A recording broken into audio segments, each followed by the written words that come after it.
കഴിച്ചോ മോളെ, കഴിച്ചോ? ആ കഴി.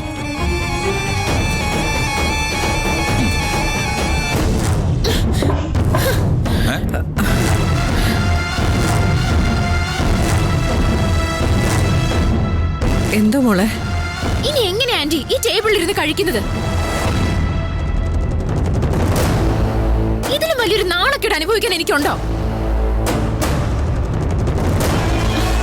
നമ്മളൊക്കെ ഇരിക്കുന്ന മേശപ്പുറത്ത് ആദ്യത്തെ ഉരുള കഴിക്കുന്നത് ഒരു അന്തസ്സില്ലാത്ത വേലക്കാരിയാണെങ്കിൽ പിന്നെ നമുക്കൊക്കെ എന്താ വേല? എനിക്ക് ഭക്ഷണം വേണ്ട.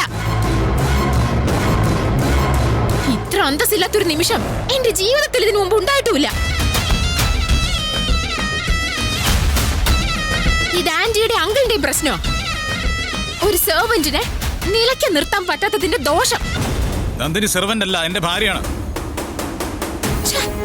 തനിക്ക് ഭക്ഷണം കഴിക്കാതിരിക്കാം, പക്ഷേ അതിന്റെ പേരിൽ നന്ദിനി എന്തെങ്കിലും പറഞ്ഞോണ്ടല്ലോ. സൂര്യ, നീ ഒന്ന് അടങ്ങ്. അമ്മയുടെ കൺമുമ്പിൽ വെച്ചാ, അമ്മയുടെ വീടിനകത്ത് വെച്ചാ ഇവളീ പറഞ്ഞതൊക്കെ. അവളോട് അമ്മ പറഞ്ഞോ അടങ്ങി ഒതുങ്ങിയിരിക്കാൻ?